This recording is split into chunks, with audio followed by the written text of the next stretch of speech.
Законски сме обврзани да овозможиме откуп на парцелата на барателите кои ќе го исполнат законскиот основ, освен во случај ако градежното земјиште во сопственост на Република Македонија согласно важечкиот урбанистички план е предвидено за објект од јавен интерес, наведуваат од Министерството за транспорт и врски по реакциите во јавноста за продажбата на парцелата со намена колективно домување со деловни објекти, согласно деталниот урбанистички план на општина Центар и планираните висококатници на паркингот спроти Holiday Inn. Министерството за транспорт на 25 минатиот месец склучи договор за 9048 квадратни метри државно градежно земјиште со фирмите Fashion Group и обвинители, откако тие претходно се стекнале со над 30% од градежната парцела, откупувајќи 4605 метри квадратни од физички лица и откако го исполниле условот за 30% собственост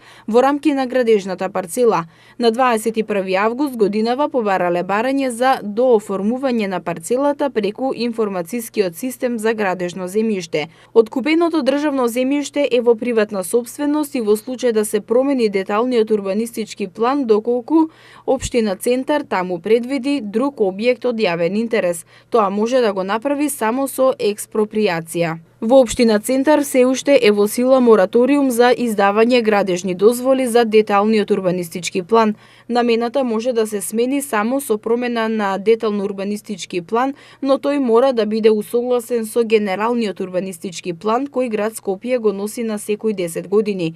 Градоначалникот на Центар Саша Богдановиќ вчера изјави дека до општината досега не се доставени ниту проект, ниту барање за издавање дозвола за градба на висококатници, но и да биде доставено такво барање, тоа ќе биде одбиено, бидејќи планот за делот каде е планирана изградбата на висококатниците е под мораториум и се ревидира, како и 30 на други планови во општината. Богдановиќ појасни дека на местото кај паркингот кај Holiday Inn уште од претходно биле вцртани прво 100 катници, а потоа 60 катници од претходната гарнитура на власт, а сегашното раководство на општината го вовело мораториумот за да може спорните планови да се ревидираат.